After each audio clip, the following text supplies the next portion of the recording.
Good afternoon for everyone. After that spoiler, that is the title. I just sharing it a little bit to say that we will talk about this genomic analysis of this Enterococcus spodopteracolus isolate that we obtained from the gut of Spodoptera frugiperda, which is an insect, and we'll have some insights into the role that it has as a symbiont and a bioactivity that has been studied for pesticide biodegradation. So first, why are we studying this microbiota member of this insect? The insecticide are used to control pests. It's the most widely spread strategy to prevent economic losses. But as a side effect, it has some negative effects over human, soil, plant, and animal health. So in that context, we have Spodoptera frugiperda, which has developed insecticide resistance.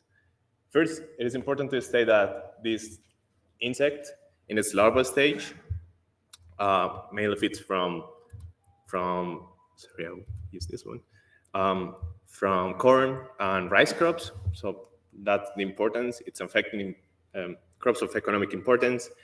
And the widespread use of those insecticides has led to the appearance of resistant populations of the insect. That resistance has been studied to be part caused by enzymatic activity and receptor mutations in the host insect, but that enzymatic activity also comes from the microbial component. So in that context, it is important to study certain genomes that are part of its core microbiome. In this case, we have Enterococcus genome, which has been regarded. We have studied that in our lab, and also another study is regarded as a core member across different life stages of the insect. And more importantly, we have that these genus, some species in the genus, have biodegradation potential for these insecticides. So it might be a possibility that it is being kept in the insect gut because it has a function for insecticide degradation. So with genomic information available, we want to study further that bioactivity and also its role as a symbiont. So we take a strain that we have isolated before. It was initially characterized as Enterococcus munti by cystinase RNA gene taxonomy, but now with genomic information available, we want to re-examine that taxonomic identity and characterize some of the features that might be related to that bioactivities, and also compare the genome with other available Enterococcus spodopteracolus genomes. So for the methods, we started with the RP1C1 bacterial culture, with structured DNA, checked integrity and concentration, sequenced it using Novus X6000 platform to obtain 150 base pair end reads. Then for the assembly, we perform quality assessment using FastQC. We trim using Trimomatic and assemble the genome using a spades and assess it with Quast. Then with the context level genome, we wanted to first reevaluate that taxonomy using phylogenomics, and we used TYGS for calculation of intergenomic distances and digital DNA hybridization values to finally obtain a whole genome-based phylogeny. Then with average nucleotide identity, we, against the reference genome using FastANI, we obtain a confirmation of that taxonomic assignation. With the interest of using marker genes that are useful for identification in the field, we perform a phylogenetics analysis with these 4 marker genes, 16S RNA, GRB, RPOB, and REC genes, using an alignment with MAFD and a maximum likelihood using RAXML. For the functional analysis, we characterize with these programs you see over here, the resistome, the biosynthetic gene clusters, mobile genetic elements, a functional annotation of the genome, and a customized search for that bioactivity of enzymes that might be related to that degradation of pyrethroid insecticides that was reported in the literature that had experimental validation. For the comparative genomics step, we take all the genomes are available of these newly reported species and obtain the core genome and accessory genome. So now the results, this first table shows some summary of the information of the genome. We have a size of around 3 million base pairs distributed among 78 contigs. The GC percentage was 38%, which when we compare with the literature, shares similarity values with our Enterococcus species. And we also have these values that tell us how good was the assembly. Given we have short reads, it was a good assembly. Now, for the phylogenomics analysis, here we have the genome blast distance phylogeny tree of RP1C1 segmented here. I know it's sure we will zoom in.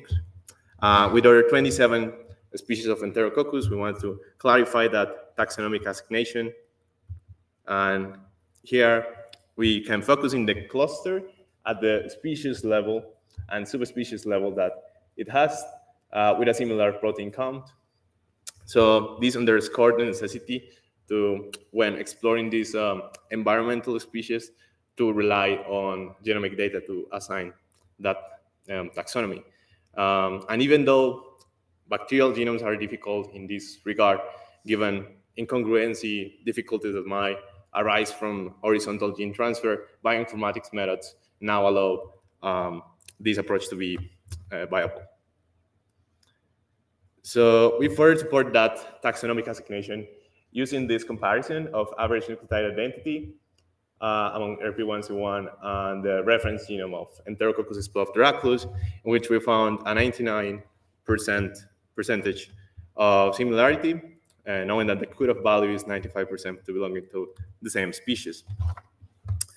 And for the marker genes, which is important, as I said before, for identification in the field of these species, we have the results here. In each of the genes that we use, we found a defined cluster for Enterococcus spodopteracolus, as we can see here in blue, that defined it from the other species, closely related species of Enterococcus.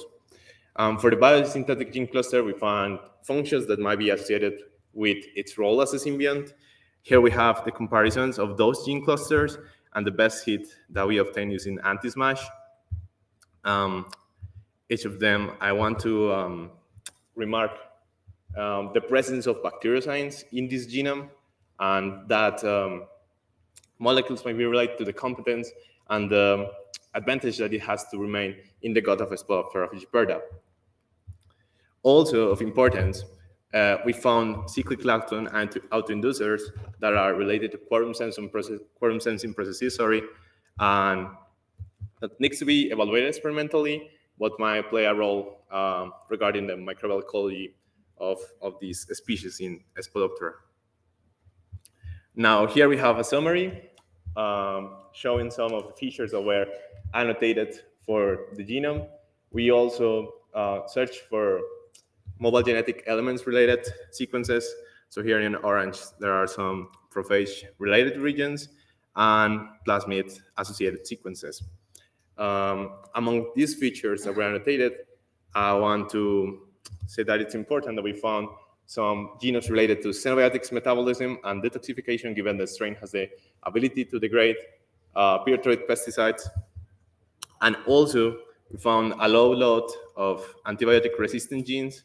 And this is important, given not also the intention to use this strain as a bioremediation bacteria, but also in that case, we have to guarantee that it is not spreading antimicrobial resistant genes in soils when it's intended to be used. And another thing that has to be, we have to effect some surveillance on the resistances that it has, because insecticide application has been regarded as a cause of some antimicrobial resistance. Here we have a protein comparison, an alignment that shows 6 enzymes of the genome compared with those confirmed enzymes in the literature that has that bioactivity, that capacity to degrade the insecticide. And interestingly, we found a domain that has been reported characteristic of carboxylesterases that are like the important enzyme in the pathway of degradation of this kind of insecticides. Here we have the core genome of Enterococcus spodopteracolus, which show us a comparison. Here we have our RP1C1 genome, and here's the number of genes that we have that they share with the other strains in the same species. We show a high degree of similarity among the genomes, and also want to remark that the location of the pyrethroid degrading genes are in that core genome. So it's a trait of the species in its own. It is not also in mobile genetic elements, so it might not be transferred. And this attribute was reported previously for Enterococcus spodopteracolus isolates from Brazil, but now with this study, when we obtain them from Colombia, it's important to say that it's a feature of the species. Now, some conclusions and key points. We show a possible advantage of these host-symbiote interactions via the analysis of the genome of Enterococcus spodopteracolus as a core of that microbiome of Spodoptera frugiperda. And the identified enzymes that we have for pyrethroid degradations represent the basis for future screening to derive some potential pesticide biodegradation applications. Either we confirm it first with transcriptomics or in silico analysis, and then we go to the expression in heterologous systems, probably. So I want to thank all the other researchers, our microdiversity and bioprospecting group at Universidad Nacional, and also funding by the university for this project when we evaluate the degradation capacity of some strains coming from insects. There's some contact information if you have other questions apart from the time that we have here. Thank you very much for your time.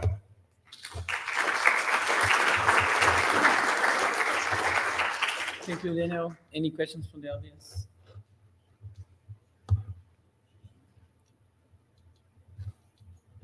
Daniel, which approach did you use to generate the pangenome analysis? The pangenome. Given the low availability of the genome, because it's a recently proposed species, we just use the available genomes in the in NCBI, and using ROARI, we get the core genome. Perfect. Thank you. Any other questions from the audience? Thank you very much, Daniel.